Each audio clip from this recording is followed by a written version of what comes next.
Hi guys.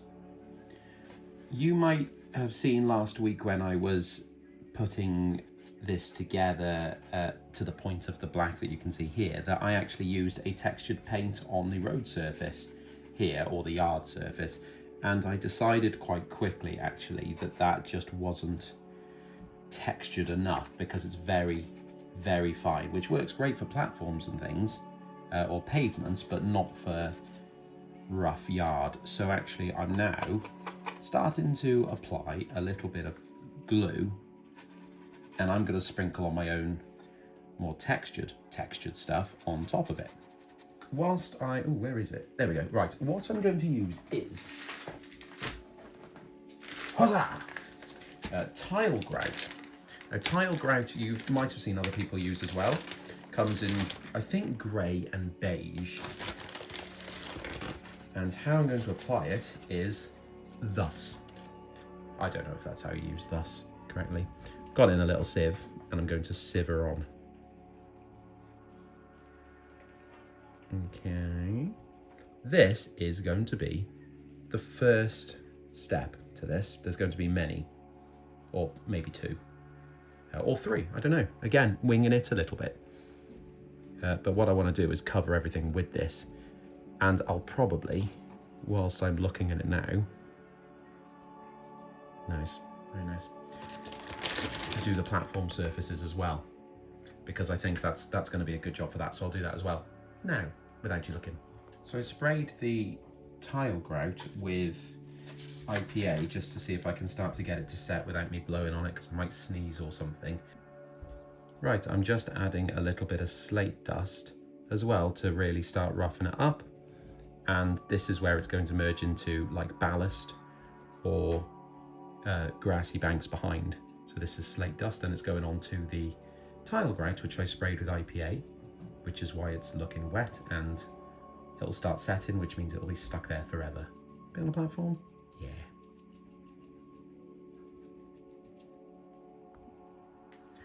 Okay, so we've got the main gravelly bits down, and I want to do the ballast now. Now this is a mix of medium ballast by Woodland Scenics, but it's also got some road, like gravel dirt from outside. It's also got some tile grout to blend it in a little bit and mush it up a bit. It's not brilliant, but I think it's okay as a base. I really wanted to try that new, as a manufacturer that people are using for like miniature, fine, true to scale ballast, and I really wanted to try that, but I have not got around to getting some, so that's not for me. I don't get that. So the ballast, I'm going to, what's the best way? Tip it on, I suppose.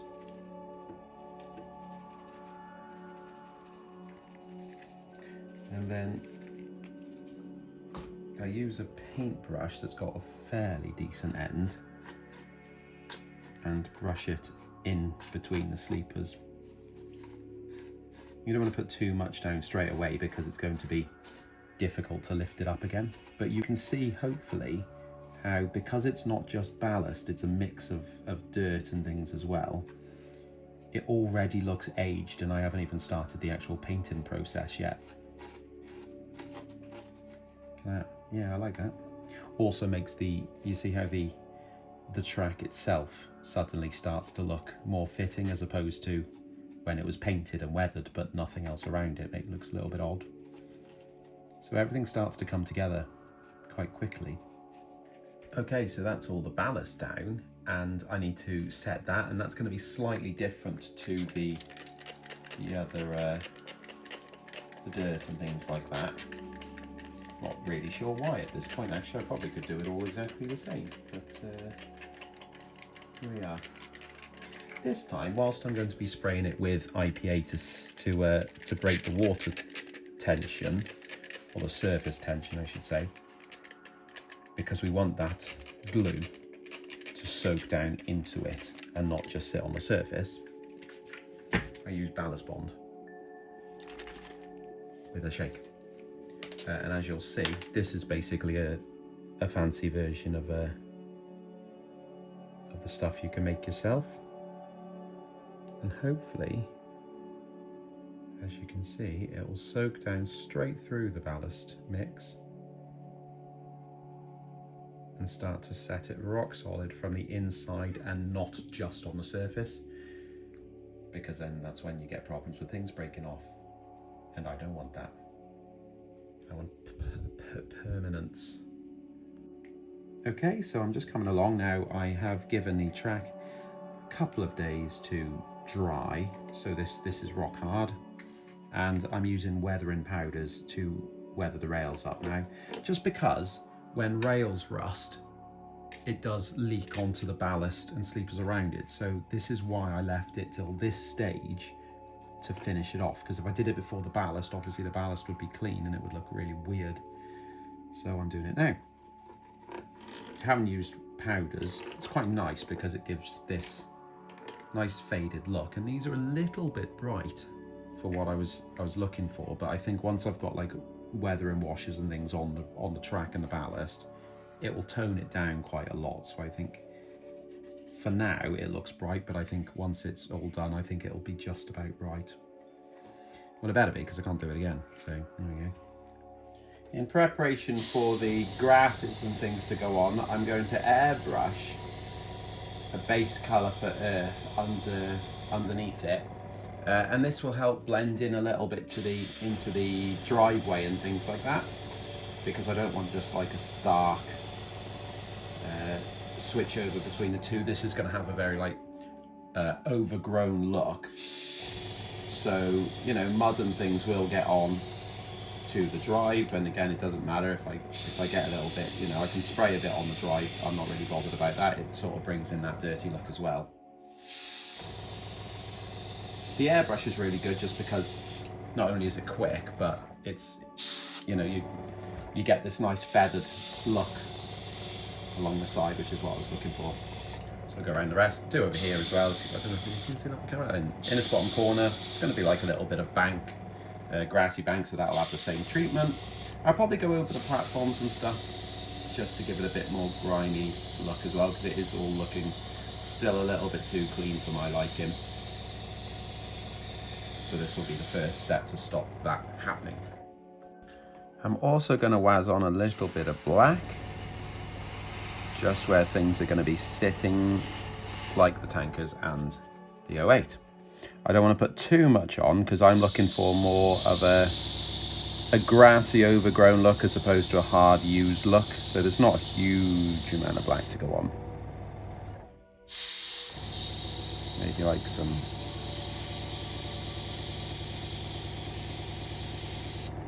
drops and things like that.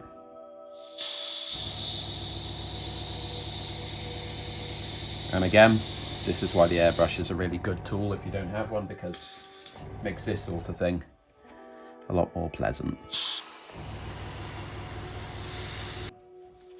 I'm ready to start adding the ground cover as a first base.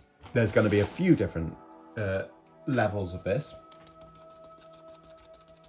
but for now I'm going to go with a 4 to 6 mil static grass to kick things off. Now I'm going to give a layer of PVA first to put this first base down, and I've got my static grass applicator, which is still the old one that doesn't work very well, so we'll see how we get on. And again, I don't really want a obvious edge here, because this is going overgrown, and I think what will probably happen is I'll do the main chunks of the grass, and then I'll end up starting to put little clumps of it on the driveways and between the rails and things, because that's going to end up getting grassed up as well. Okay, static grass applicator in hand, and right, okay, so I'll say at this point, one, obviously it doesn't work very well, which is a bit of a shame. Two, that is weird, because I have put a new battery and I think it's not even lighting up, so I think it's just broken. Two, don't worry about the colours of the grasses, because I will be spraying my own colours on top anyway, because that's apparently what I do now. Look how desperate I am for this to work. I'm still holding this on the glue, even though the applicator clearly isn't working anymore. Oh, I need to order a new one. Right, this is it. This is when I order a new one today. So the second layer is actually slightly different because we've put a base coat of PVA down. This time I'm going to use hairspray and go over the top. The reason I do it like that is because if you use PVA, obviously you're going to start ripping it up. You don't want that. I warn you. Right. There you go, same again.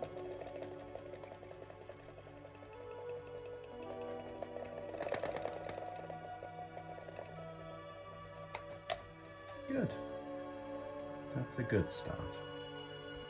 Well, hopefully it's coming out on camera how different these colours are and why I actually need to repaint the static grass. To be fair, the colours I had, not that I find a lot of ready to run, if you want, commercially available, I should say, colours of static grass are any good.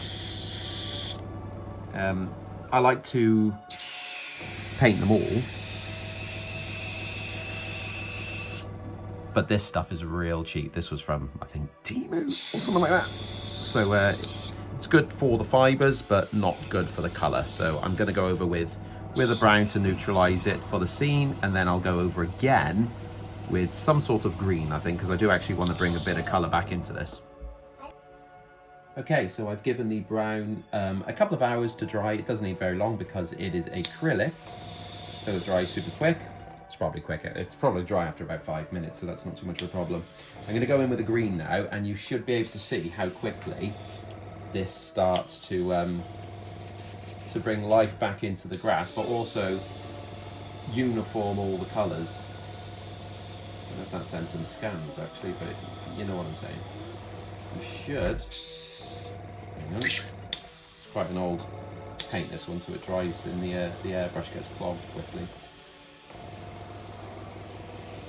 And I'm keeping away from the edge of the drive because the colours underneath show through there as dead, almost like they've tried to kill that bit off, or it's struggling to grow a little bit compared to the bank. So it's not all just one colour.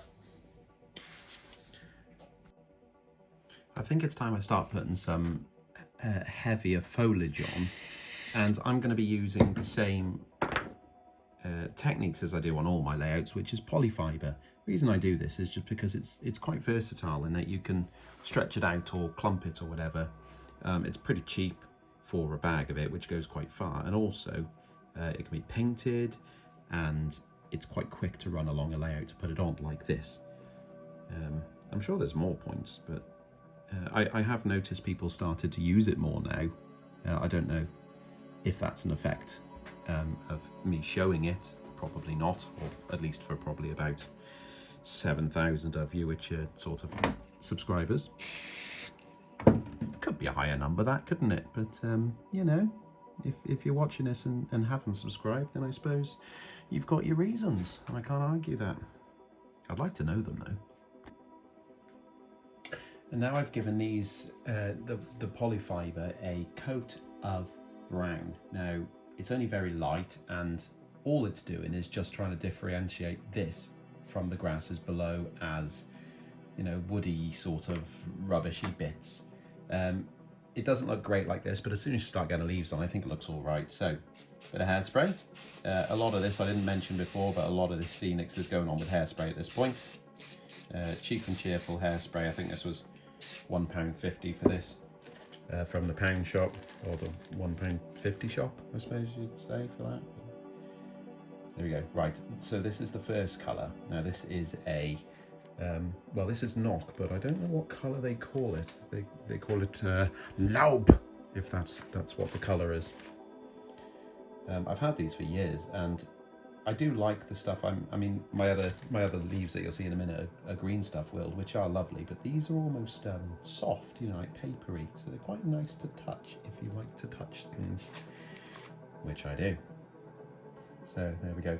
Right, when those are on, another coat of yeah, you can see how it absorbs the hairspray as well. Right, bit of that, and then I put the second coat on, which is lighter. And when I'm doing this, I don't like it to just be on the plant. I like to scatter it around on the grasses as well, because it starts to sort of blend it together, and you know, leaves don't just stay on the bushes, do they? So cool. That wraps it up for this week. Now, that has been such a development, hasn't it, since last week, which really shows how quick these things can come together if you've got a deadline. And that's unfortunately what my diagnosis says I must have if I want to do anything of any use. I think actually the look of this has come together really well, that I think the colours somehow have worked better on here than on Gwilliam, even though they're pretty much the same things. Now the scenics, the greenery, has been sprayed with a very fine mist of earth brown after, because like again on Gwilliam, I use that to bring a uniform tone to everything, and hopefully that comes out in the video. I've put the van back just for the idea of you know, where it will be, but that needs to be finished off, and that will probably be next week's video, how I do go about weathering paint chipped finishes and things. The building is now stuck down, and I've put leaves around the bottom just to stop it you know, looking like it's floating, because that's a pet peeve of mine on layouts. The next thing is going to be, apart from that, is that Rupert shouting? Could be Rupert shouting me. The next thing is going to be, apart from that, is actually the final pieces, which are going to be all the detailing items. Now that's going to be fences, the crane needs to be painted, figures, all these little bits that are going to bring life to the piece. They are all going to have to be week after next, because I'm going to do I think that's going to take a hit trying to get that done in itself. One thing I didn't show, apart from the misting of earth brown on here, is you'll see very, very fine, hopefully, like scatter. And what that is, that's actually dead leaves that I've ground up and sieved to give. What I wanted for that is, you know, when you watch zombie programs, if you do, and they always have leaf material on the roads to make it look abandoned, that's what I've gone for. So hopefully that comes out. Anyway, it's very windy outside, so I'm going to go and make sure my ducks are all, you know, grounded at this point. So cheers for watching. All right. Hey, cheers.